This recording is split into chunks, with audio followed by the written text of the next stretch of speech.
اعوذ باللہ من الشیطان الرجیم بسم اللہ الرحمن الرحیم۔ دعوت و تبلیغ، دعوت اور اس کے فضائل۔ حضرت درہ بنت ابی لہب رضی اللہ عنہا فرماتی ہیں کہ رسول اللہ صلی اللہ علیہ وسلم ممبر پر تشریف فرما تھے کہ ایک شخص نے کھڑے ہو کر سوال کیا، یا رسول اللہ، لوگوں میں بہترین شخص کون سا ہے؟ آپ صلی اللہ علیہ وسلم نے ارشاد فرمایا، بہترین شخص وہ ہے جو لوگوں میں سب سے زیادہ قرآن شریف کا پڑھنے والا، سب سے زیادہ تقوی والا، سب سے زیادہ نیکی کے کرنے اور برائیوں سے بچنے کو کہنے والا اور سب سے زیادہ صلہ رحمی کرنے والا ہو۔ مسند احمد، طبرانی، مجمع الزوائد۔ حضرت انس رضی اللہ عنہ فرماتے ہیں کہ رسول اللہ صلی اللہ علیہ وسلم نے کسریٰ، قیصر، نجاشی، ہر بڑے حاکم کو خط لکھا۔ ان خطوں میں انہیں اللہ کی طرف بلایا۔ یہ نجاشی وہ نہیں ہیں جو مسلمان ہو گئے تھے اور رسول اللہ صلی اللہ علیہ وسلم نے ان کی نماز جنازہ پڑھائی تھی، بلکہ یہ دوسرا شخص تھا۔ حبشہ کے ہر بادشاہ کا لقب نجاشی ہوا کرتا تھا۔ مسلم۔ حضرت عرس بن امیرہ قندی رضی اللہ تعالیٰ عنہ فرماتے ہیں کہ جب زمین میں کوئی گناہ کیا جاتا ہے تو جس نے اسے دیکھا اور برا سمجھا وہ گناہ کے وبال سے اس شخص کی طرح محفوظ رہے گا جو گناہ پر موجود نہ تھا، اور جو گناہ کی جگہ پر موجود نہ تھا لیکن اس گناہ کے ہونے کو برا نہ سمجھا، وہ اس گناہ کے وبال سے اس شخص کی طرح شریک رہے گا جو گناہ کی جگہ پر موجود تھا۔ ابو داؤد۔ حضرت جابر رضی اللہ تعالیٰ عنہ فرماتے ہیں کہ رسول اللہ صلی اللہ علیہ وسلم نے ارشاد فرمایا، میری اور تمہاری مثال اس شخص کی سی ہے جس نے آگ جلائی تو پتنگے اور پروانے اس میں گرنے لگے اور وہ ان کو آگ سے ہٹانے لگا۔ میں بھی تمہارے کمروں سے اور پکڑ پکڑ کر تمہیں جہنم کی آگ سے بچا رہا ہوں، لیکن تم میرے ہاتھوں سے نکلے چلے جا رہے ہو، یعنی جہنم کی آگ میں گرے جا رہے ہو۔ مسلم شریف۔ فائدہ۔ حدیث شریف میں نبی کریم صلی اللہ علیہ وسلم کی بے انتہا شفقت اور حرص کا بیان ہے جو اپنی امت کو جہنم کی آگ سے بچانے کے لیے آپ صلی اللہ علیہ وسلم کے دل میں تھی۔ نبوی۔ حضرت عبداللہ رضی اللہ تعالیٰ عنہ فرماتے ہیں کہ میں گویا رسول اللہ صلی اللہ علیہ وسلم کو دیکھ رہا ہوں کہ وہ ایک نبی کا واقعہ بیان فرما رہے ہیں کہ ان کی قوم نے ان کو اتنا مارا کہ لہو لہان کر دیا، اور وہ اپنے چہرے سے خون پوچھ رہے ہیں اور فرما رہے تھے کہ اے اللہ میری قوم کو معاف فرما دیجئے، کیونکہ جانتے نہیں ہیں اس طرح کا واقعہ خود نبی اکرم صلی اللہ علیہ وسلم کے ساتھ بھی غزوہ احد کے موقع پر پیش آیا۔ بخاری شریف۔ حضرت ہند بن ابی حالہ رضی اللہ عنہا نے رسول اللہ صلی اللہ علیہ وسلم کی صفات بیان کرتے ہوئے فرمایا کہ آپ صلی اللہ علیہ وسلم امت کے بارے میں مسلسل غمگین اور ہمیشہ فکرمند رہتے تھے۔ کسی گھڑی آپ کو چین نہیں آتا تھا، اکثر اوقات خاموش رہتے، بلا ضرورت گفتگو نہ فرماتے تھے۔ ترمذی شریف۔ حضرت جابر رضی اللہ تعالیٰ عنہ فرماتے ہیں کہ صحابہ رضی اللہ عنہم نے عرض کیا، یا رسول اللہ، قبیلہ ثقیف کے تیروں نے ہمیں ہلاک کر دیا، آپ ان کے لیے بد دعا کر دیجئے۔ آپ صلی اللہ علیہ وسلم نے ارشاد فرمایا، اے اللہ قبیلہ ثقیف کو ہدایت عطا فرما دیجئے۔ ترمذی۔ حضرت عبداللہ بن عمرو بن عاص رضی اللہ عنہ فرماتے ہیں کہ رسول اللہ صلی اللہ علیہ وسلم نے قرآن کریم کی یہ آیت تلاوت فرمائی جس میں اللہ تعالیٰ نے ابراہیم علیہ السلام کی دعا ذکر فرمائی ہے کہ اے میرے رب، ان بتوں سے بہت سے آدمیوں کو گمراہ کر دیا ہے، اس لیے اپنے اور اپنی اولاد کے لیے بتوں کی عبادت سے بچنے کی دعا کرتا ہوں، اسی طرح قوم کو بھی ان کی عبادت سے روکتا ہوں۔ پھر میرے کہنے سننے کے بعد جس نے میری بات مان لی وہ تو میرا ہے ہی اور اس کے لیے مغفرت کا وعدہ ہے، اور جس نے میری بات نہ مانی تو اس کو آپ ہدایت عطا فرما دیجئے، کیونکہ آپ بہت معاف کرنے والے اور بہت رحم کرنے والے ہیں۔ ابراہیم علیہ السلام کا اس دعا سے مقصد مومنین کے حق میں شفاعت کرنا اور غیر مومنین کے لیے ہدایت مانگنا ہے۔ اور نبی اکرم صلی اللہ علیہ وسلم نے یہ آیت بھی تلاوت فرمائی جس میں اللہ تعالیٰ نے حضرت عیسیٰ علیہ السلام کی دعا کا ذکر فرمایا ہے کہ اگر آپ ان کو سزا دیں تو یہ آپ کے بندے ہیں اور آپ ان کے مالک ہیں، اور مالک کو حق ہے کہ بندوں کو ان کے گناہوں پر سزا دے، اور اگر ان کو معاف فرما دیں تو آپ زبردست قدرت والے ہیں، لہٰذا معاف کرنے پر بھی قادر ہیں اور حکمت والے بھی ہیں، لہٰذا آپ کی معافی بھی حکمت کے موافق ہوگی۔ یہ دونوں آیتیں تلاوت فرما کر نبی صلی اللہ علیہ وسلم کو اپنی امت یاد آ گئی اور نبی صلی اللہ علیہ وسلم نے دعا کے لیے ہاتھ اٹھائے اور عرض کیا، اے اللہ میری امت، اور آپ رونے لگے۔ اس پر اللہ کا ارشاد ہوا، جبریل محمد صلی اللہ علیہ وسلم کے پاس جاؤ، اگرچہ تمہارا رب سب کچھ جانتا ہے مگر پھر بھی تم ان سے پوچھو کہ ان کے رونے کا سبب کیا ہے۔ چنانچہ حضرت جبریل علیہ السلام محمد صلی اللہ علیہ وسلم کے پاس آئے اور آپ سے پوچھا۔ آپ صلی اللہ علیہ وسلم نے جبریل کو بتایا کہ مجھے اپنی امت کے بارے میں اس فکر نے رلایا کہ ان کا آخرت میں کیا ہوگا۔ جبریل علیہ السلام نے جا کر اللہ سے اس بات کو عرض کیا۔ اللہ تعالیٰ نے ارشاد فرمایا، جبریل محمد صلی اللہ علیہ وسلم کے پاس جاؤ اور ان سے کہو کہ تمہاری امت کے بارے میں ہم تمہیں خوش کر دیں گے اور تمہیں غمگین نہیں کریں گے۔ مسلم شریف۔ فائدہ: بعض روایات میں ہے کہ رسول اللہ صلی اللہ علیہ وسلم نے جبریل علیہ السلام سے اللہ کا یہ پیغام سن کر فرمایا، میں تو تب مطمئن اور خوش ہوں گا جب میرا کوئی بھی امتی دوزخ میں نہ رہے۔ اللہ تعالیٰ کو سب کچھ معلوم ہونے کے باوجود رونے کا سبب پوچھنے کے لیے جبریل علیہ السلام کو رسول اللہ صلی اللہ علیہ وسلم کے پاس بھیجنا صرف آپ کے اکرام اور اعزاز کے طور پر تھا۔ معارف الحدیث۔ حضرت عائشہ رضی اللہ عنہا فرماتی ہیں کہ جب میں نے رسول اللہ صلی اللہ علیہ وسلم کو ایک مرتبہ خوش دیکھا تو عرض کیا، یا رسول اللہ میرے لیے اللہ سے دعا فرما دیجیے۔ آپ صلی اللہ علیہ وسلم نے ارشاد فرمایا، اے اللہ عائشہ کے اگلے پچھلے تمام گناہ معاف فرما دیجیے اور ان گناہوں کو بھی معاف فرما دیجیے جو اس نے چھپ کر کیے اور اعلانیہ کیے۔ اس دعا کو سن کر میں خوشی میں اتنا ہنسی کہ میرا سر میری گود میں جا لگا۔ نبی صلی اللہ علیہ وسلم نے ارشاد فرمایا، کیا تمہیں میری دعا سے بہت خوشی ہو رہی ہے؟ میں نے کہا، مجھے آپ کی دعا سے خوشی کیوں نہ ہو؟ آپ صلی اللہ علیہ وسلم نے ارشاد فرمایا، اللہ کی قسم یہ دعا تو میں اپنی امت کے لیے ہر نماز میں مانگتا ہوں۔ بزار مجمع الزوائد۔ حضرت عمرو بن عوف رضی اللہ تعالی عنہ رسول اللہ صلی اللہ علیہ وسلم کا ارشاد نقل فرماتے ہیں کہ دین شروع میں اجنبی تھا اور ان قریب پھر پہلے کی طرح اجنبی ہو جائے گا، لہٰذا ان مسلمانوں کے لیے خوشخبری ہے جن کو دینی وجہ سے اجنبی سمجھا جائے گا۔ یہ وہ لوگ ہوں گے جو میرے طریقے کو درست کریں گے جس کو میرے بعد لوگوں نے بگاڑ دیا ہوگا۔ ترمذی شریف۔ حضرت ابو ہریرہ رضی اللہ تعالی عنہ فرماتے ہیں کہ رسول اللہ صلی اللہ علیہ وسلم سے مشرکین کے لیے بددعا کرنے کی درخواست کی گئی۔ آپ صلی اللہ علیہ وسلم نے ارشاد فرمایا کہ مجھے لعنت کرنے والا بنا کر نہیں بھیجا گیا، مجھے صرف رحمت بنا کر بھیجا گیا ہے۔ مسلم شریف۔ حضرت انس بن مالک رضی اللہ تعالیٰ عنہ فرماتے ہیں کہ رسول اللہ صلی اللہ علیہ وسلم نے فرمایا، آسانیاں پیدا کرو اور مشکلات پیدا نہ کرو، لوگوں کو تسلی دو اور نفرت نہ دلاؤ۔ مسلم شریف۔ حضرت انس بن مالک رضی اللہ تعالیٰ عنہ نبی اکرم صلی اللہ علیہ وسلم کا ارشاد نقل فرماتے ہیں کہ جو شخص اپنی زبان سے کوئی حق بات کہے جس پر اس کے بعد عمل کیا جاتا رہے تو قیامت تک کے لیے اللہ اس کا اجر جاری فرما دیتے ہیں، پھر اللہ قیامت کے دن اس کو پورا ثواب عطا فرمائیں گے۔ مسند احمد۔ حضرت ابو مسعود بدری رضی اللہ تعالی عنہ فرماتے ہیں کہ رسول اللہ صلی اللہ علیہ وسلم نے ارشاد فرمایا، جس شخص نے بھلائی کی طرف رہنمائی کی اسے بھلائی کرنے والے کے برابر ثواب ملتا۔ جس شخص نے بھلائی کی طرف رہنمائی کی اسے بھلائی کرنے کے والے برابر بھی ثواب ملتا ہے۔ ابو داؤد۔ حضرت ابو ہریرہ رضی اللہ تعالیٰ عنہ سے روایت ہے کہ رسول اللہ صلی اللہ علیہ وسلم نے ارشاد فرمایا، جو شخص ہدایت اور خیر کے کاموں کو دعوت دے اس کو ان تمام لوگوں کے عمل کے برابر اجر ملتا رہے گا جو اس خیر کی پیروی کریں گے، اور پیروی کرنے والوں کے اپنے ثواب میں کوئی کمی نہ ہوگی۔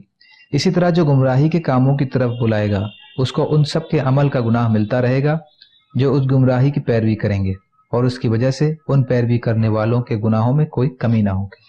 مسلم شریف۔ حضرت علقمہ بن سعید رضی اللہ تعالیٰ عنہ فرماتے ہیں کہ ایک مرتبہ رسول اللہ صلی اللہ علیہ وسلم نے بیان فرمایا جس میں کچھ مسلمان قوموں کی تعریف کی، پھر ارشاد فرمایا، یہ کیا بات ہے کہ کچھ قومیں اپنے پڑوسیوں میں نہ دین کی سمجھ پیدا کرتی ہیں، نہ ان کو دین سکھاتی ہیں، نہ ان کو نصیحت کرتی ہیں، نہ ان کو اچھی باتوں کا حکم کرتی ہیں، نہ ان کو بری باتوں سے روکتی ہیں۔ اور یہ کیا بات ہے کہ کچھ قومیں اپنے پڑوسیوں سے نہ علم سیکھتی ہیں، نہ دین کی سمجھ حاصل کرتی ہیں، اور نہ نصیحت قبول کرتی ہیں۔ اللہ کی قسم، یہ لوگ اپنے پڑوسیوں کو علم سکھائیں، ان میں دین کی سمجھ پیدا کریں، ان کو نصیحت کریں، انہیں اچھی باتوں کا حکم کریں، بری باتوں سے روکیں، اور دوسرے لوگ اپنے پڑوسیوں سے دین سیکھیں، ان سے دین کی سمجھ حاصل کریں اور ان کی نصیحت قبول کریں۔ اگر ایسا نہ ہوا تو میں ان سب کو دنیا میں ہی سخت سزا دوں گا۔ اس کے بعد رسول اللہ صلی اللہ علیہ وسلم ممبر سے نیچے تشریف لائے۔ لوگوں میں اس کا چرچا ہوا کہ اس سے رسول اللہ صلی اللہ علیہ وسلم نے کون سی قومیں مراد کی ہیں۔ لوگوں نے کہا یہ اشری قوم کے لوگ مراد ہیں کہ وہ علم والے ہیں اور ان کے آس پاس کے دیہاتی دین سے ناواقف ہیں۔ یہ خبر اشری لوگوں کو پہنچی۔ وہ رسول اللہ صلی اللہ علیہ وسلم کی خدمت میں حاضر ہوئے اور عرض کیا، یا رسول اللہ، آپ نے کچھ قوموں کی تعریف فرمائی ہے اور ہم پر ناراضگی کا اظہار فرمایا، ہمارا کیا قصور ہے؟ رسول اللہ صلی اللہ علیہ وسلم دوبارہ ارشاد فرمایا، یا تو یہ لوگ اپنے پڑوسیوں کو علم سکھائیں، ان کو نصیحت کریں، ان کو اچھی باتوں کا حکم کریں، بری باتوں سے منع کریں، اور ایسے ہی دوسرے لوگوں کو چاہیے کہ وہ اپنے پڑوسیوں سے سیکھیں، ان سے نصیحت حاصل کریں، دین کی سمجھ بوجھ لیں، ورنہ میں ان سب کو دنیا میں ہی سخت سزا دوں گا۔ اشری لوگوں نے عرض کیا، یا رسول اللہ، کیا ہم دوسروں کو سمجھدار بنائیں؟ رسول اللہ صلی اللہ علیہ وسلم نے پھر اپنا وہی حکم ارشاد فرمایا۔ انہوں نے تیسری دفعہ پھر وہی عرض کیا۔ نبی صلی اللہ علیہ وسلم نے پھر اپنا وہی حکم ارشاد فرمایا۔ پھر انہوں نے عرض کیا، یا رسول اللہ، 1 سال کی مہلت ہم کو دے دیجئے۔ نبی صلی اللہ علیہ وسلم نے ان کو ان کے پڑوسیوں کی تعلیم کے لیے 1 سال کی مہلت دے دی، تاکہ ان میں دین کی سمجھ پیدا کریں، انہیں سکھائیں اور انہیں نصیحت کریں۔ پھر نبی صلی اللہ علیہ وسلم نے یہ آیت تلاوت فرمائی۔ ترجمہ: بنی اسرائیل میں جو لوگ کافر تھے ان پر حضرت داؤد اور حضرت عیسیٰ علیہ السلام کی زبان سے لعنت کی گئی تھی، اور یہ لعنت اس سبب سے ہوئی کہ انہوں نے حکم کی مخالفت کی اور حد سے نکل گئے۔ جس برائی میں وہ مبتلا تھے اس سے ایک دوسرے کو منع نہیں کرتے تھے۔ ان کا یہ کام واقعی برا تھا۔ طبرانی ترغیب۔ حضرت اسامہ بن زید رضی اللہ تعالیٰ عنہ سے روایت ہے کہ انہوں نے نبی صلی اللہ علیہ وسلم کو یہ ارشاد فرماتے ہوئے سنا، قیامت کے دن ایک شخص کو لایا جائے گا اور اس کو جہنم میں پھینک دیا جائے گا، جسے اس کی انتڑیاں نکل جائیں گی۔ وہ انتڑیوں کے ارد گرد اس طرح گھومے گا جیسے کہ چکی کا گدھا چکی کے گرد گھومتا ہے، یعنی جیسے جانور کو آٹے کی چکی چلانے کے لیے چکی کے چاروں طرف گھمایا جاتا ہے، اسی طرح وہ شخص اپنی انتڑیوں کے چاروں طرف گھومے گا۔ جہنم کے لوگ اس سے چاروں طرف جمع ہو جائیں گے اور پوچھیں گے کہ فلانے تمہیں کیا ہوا؟ کیا تم اچھی باتوں کا حکم نہیں کرتے تھے اور بری باتوں سے ہم کو نہیں روکتے تھے؟ وہ جواب دے گا، میں تم کو اچھی باتوں کا حکم کرتا تھا لیکن خود اس پر عمل نہیں کرتا تھا، اور بری باتوں سے روکتا تھا لیکن انہیں خود کیا کرتا تھا۔ بخاری شریف۔ حضرت انس بن مالک رضی اللہ تعالیٰ عنہ روایت کرتے ہیں کہ رسول اللہ صلی اللہ علیہ وسلم نے ارشاد فرمایا، شب معراج میرا گزر ایسی جماعت پر ہوا کہ ان کے ہونٹ جہنم کی آگ کی قینچیوں سے کترے جا رہے تھے۔ میں نے جبریل علیہ السلام سے دریافت کیا کہ یہ کون لوگ ہیں؟ انہوں نے بتایا، یہ وہ واعظ ہیں جو دوسروں کو نیکی کرنے کے لیے کہتے تھے اور خود اپنے کو بھلا دیتے تھے، یعنی خود عمل نہیں کرتے تھے، حالانکہ وہ اللہ کی کتاب پڑھتے تھے۔ کیا یہ سمجھدار نہیں تھے؟ مسند احمد۔ بسم اللہ الرحمن الرحیم۔ اللہ کے راستے میں نکلنے کے فضائل۔ قرآنی آیتیں۔ اللہ تعالیٰ فرماتے ہیں، اور جو لوگ ایمان لائے اور اپنے گھر چھوڑے اور اللہ کے راستے میں جہاد کیا، اور جن لوگوں نے ان مہاجرین کو اپنے یہاں ٹھہرایا اور ان کی مدد کی، یہ لوگ ایمان کا پورا حق ادا کرنے والے ہیں، ان کے لیے مغفرت اور عزت کی روزی ہے۔ سورہ انفال آیت نمبر 74۔ اللہ تعالیٰ کا ارشاد ہے، جو لوگ ایمان لائے اور انہوں نے اپنے گھر چھوڑے اور اللہ کے راستے میں اپنے مال و جان سے جہاد کیا، اللہ کے یہاں ان کے لیے بڑا درجہ ہے، اور یہی لوگ پورے کامیاب ہیں۔ انہیں ان کے رب خوشخبری دیتے ہیں اپنی رحمت اور رضامندی اور جنت کے ایسے باغوں کی جن میں انہیں ہمیشہ کی نعمتیں ملیں گی۔ ان جنتوں میں یہ لوگ ہمیشہ ہمیشہ رہیں گے، بلا شبہ اللہ تعالیٰ کے پاس بڑا اجر ہے۔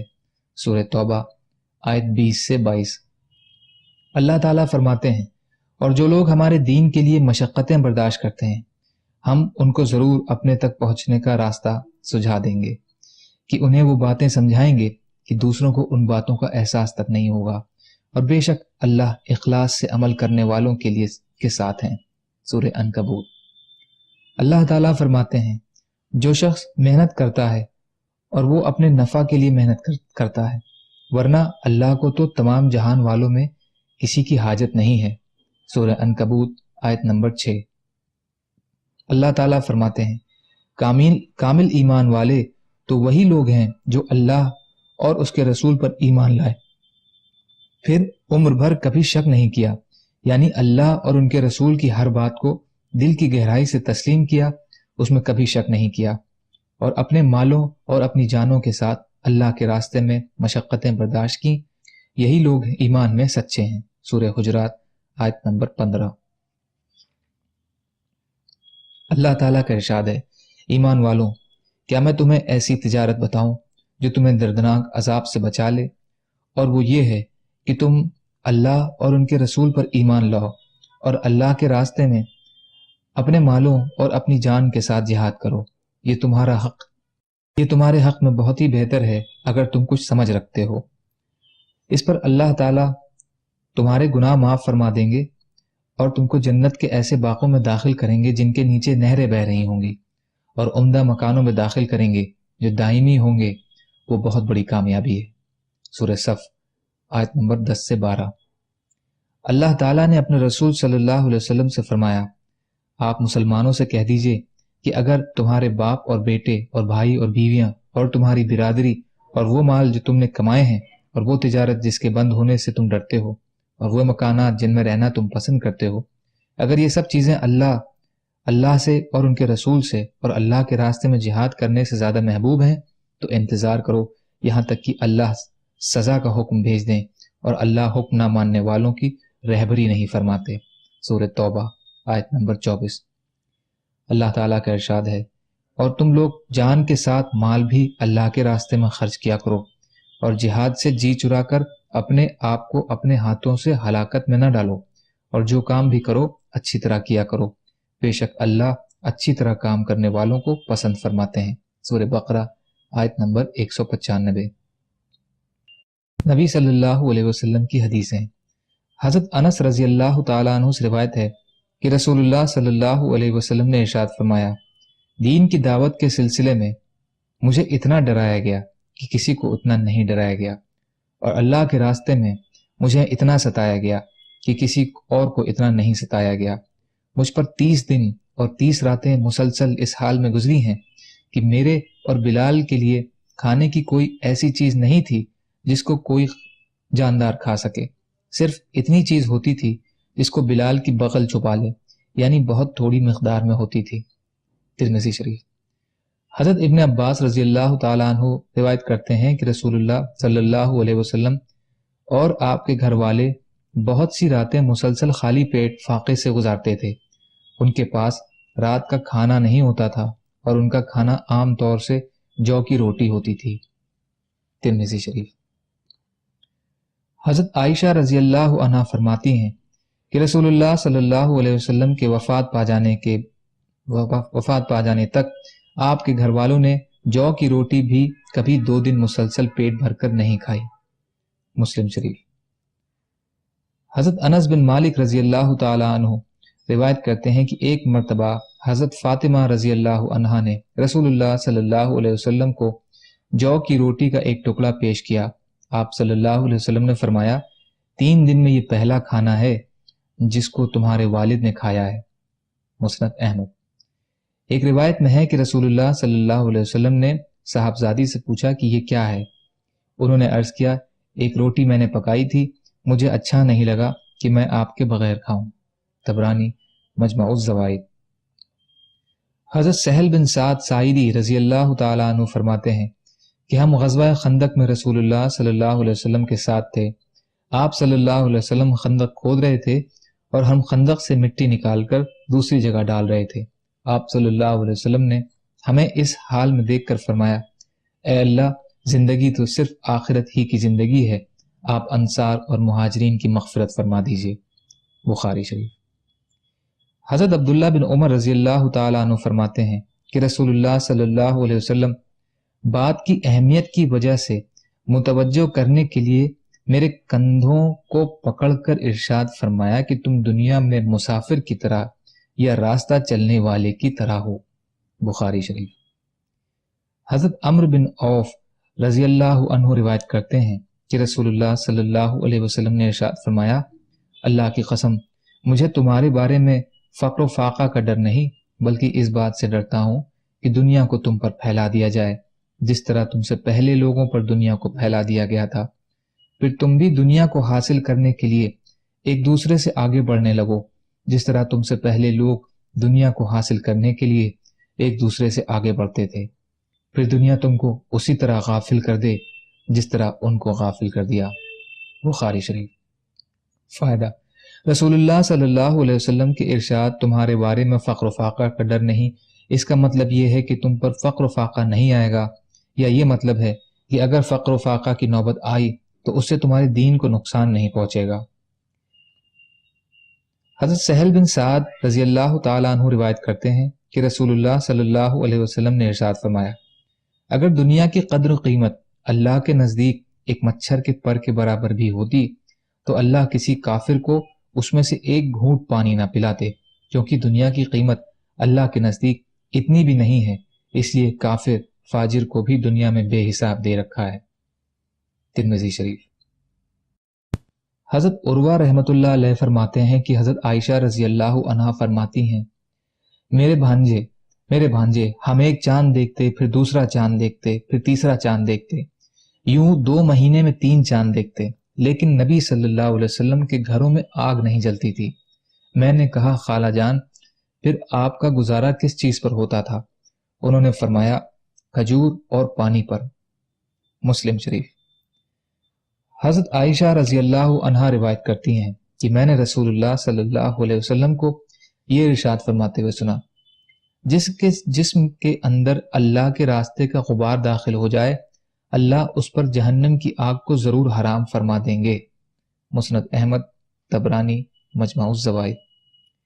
حضرت ابو ابس رضی اللہ تعالیٰ عنہ روایت کرتے ہیں کہ رسول اللہ صلی اللہ علیہ وسلم نے ارشاد فرمایا، جس شخص کے دونوں قدم اللہ کے راستے میں غبار آلود ہو جائیں، اللہ انہیں جہنم کی آگ پر حرام فرما دیں گے۔ جس شخص کے دونوں قدم اللہ کے راستے میں غبار آلود ہو جائیں، اللہ انہیں جہنم کی آگ پر حرام فرما دیں گے۔ مسند احمد۔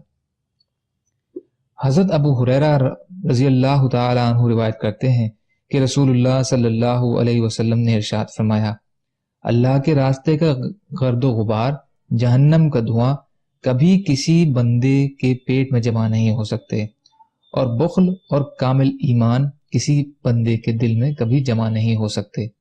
نسائی۔ حضرت ابو ہریرہ رضی اللہ تعالیٰ عنہ روایت کرتے ہیں کہ نبی صلی اللہ علیہ وسلم نے ارشاد فرمایا، اللہ کے راستے کا گرد و غبار اور جہنم کا دھواں کبھی کسی مسلمان کے نتنوں میں جمع نہیں ہو سکتے۔ نسائی۔ حضرت ابو امامہ باہلی رضی اللہ تعالیٰ عنہ سے روایت ہے کہ نبی اکرم صلی اللہ علیہ وسلم نے ارشاد فرمایا، جس شخص کا چہرہ اللہ کی راہ میں غبار آلود ہو جائے، اللہ اس کے چہرے کو قیامت کے دن ضرور جہنم کی آگ سے محفوظ فرمائیں گے، اور جس شخص کے دونوں قدم اللہ کی راہ میں غبار آلود ہو جائیں، اللہ اس کے قدموں کو قیامت کے دن جہنم کی آگ سے ضرور محفوظ فرمائیں گے۔ بیہقی۔ حضرت عثمان بن عفان رضی اللہ تعالیٰ عنہ فرماتے ہیں کہ میں نے رسول اللہ صلی اللہ علیہ وسلم کو ارشاد فرماتے ہوئے سنا، اللہ کے راستے کا ایک دن اس کے علاوہ کے 1000 دنوں سے بہتر ہے۔ نسائی۔ اللہ کے راستے کا ایک دن اس کے علاوہ کے 1000 دنوں سے بہتر ہے۔ حضرت انس رضی اللہ تعالیٰ عنہ فرماتے ہیں کہ رسول اللہ صلی اللہ علیہ وسلم نے ارشاد فرمایا، اللہ تعالیٰ کے راستے میں ایک صبح یا شام دنیا اور ما فیہا سے بہتر ہے۔ اللہ تعالیٰ کے راستے میں ایک صبح یا شام دنیا اور ما فیہا سے بہتر ہے۔ بخاری شریف۔ فائدہ: مطلب یہ ہے کہ دنیا اور دنیا میں جو کچھ ہے وہ سب اللہ کی راہ میں خرچ کر دیا جائے، تب بھی اللہ کے راستے کی ایک شام سب اس سے زیادہ اجر دلانے والی ہے۔ حضرت انس بن مالک رضی اللہ تعالیٰ عنہ روایت کرتے ہیں کہ رسول اللہ صلی اللہ علیہ وسلم نے ارشاد فرمایا، جو شخص اللہ کے راستے میں ایک شام بھی نکلے تو جتنا گرد و غبار اسے لگے گا اس کے بقدر قیامت میں اسے مشک ملے گا۔ ابن ماجہ۔ حضرت ابو ہریرہ رضی اللہ تعالیٰ عنہ فرماتے ہیں کہ ایک سفر کے دوران نبی صلی اللہ علیہ وسلم کے ایک صحابی کسی پہاڑی راستے میں میٹھے پانی کے ایک چھوٹے سے چشمہ پر سے گزرے۔ وہ چشمہ عمدہ ہونے کی وجہ سے ان کو بہت اچھا لگا۔ انہوں نے اپنے جی میں کہا کہ کیسا اچھا چشمہ ہے، کیا ہی اچھا ہو کہ میں لوگوں سے کنارہ کش ہو کر اس گھاٹی میں ہی ٹھہر جاؤں، لیکن میں یہ کام نبی صلی اللہ علیہ وسلم کی اجازت کے بغیر نہیں کروں گا۔ چنانچہ اس خیال کا ذکر انہوں نے نبی صلی اللہ علیہ وسلم کے سامنے کیا تو آپ نے ارشاد فرمایا، ایسا نہ کرنا، کیونکہ تم میں سے کسی بھی شخص کو اللہ کے راستے میں تھوڑی دیر کھڑے رہنا اور اس کے اپنے گھر میں رہ کر 70 سال بعد نماز پڑھنے سے بہتر ہے۔ کیا تم لوگ نہیں چاہتے کہ اللہ تعالیٰ تمہاری مغفرت فرما دیں اور تمہیں جنت میں داخل فرما دیں؟ اللہ تعالیٰ کے راستے میں جہاد کرو۔ جو شخص اتنی بھی دیر اللہ کے راستے میں لڑا جتنا وقفہ ایک اونٹنی کے دودھ دہنے میں دوبارہ تھن دبانے کے درمیان ہوتا ہے تو اس کے لیے جنت واجب ہو گئی۔ ترمذی شریف۔ سبحان اللہ و بحمدہ، سبحانک اللہم و بحمدک، اشہد ان لا الہ الا انت، استغفرک و اتوب الیک۔ سبحانک رب العزت عما یصفون، وسلام علی المرسلین، والحمد للہ رب العالمین، برحمتک یا ارحم الراحمین، لا الہ الا اللہ محمد رسول اللہ۔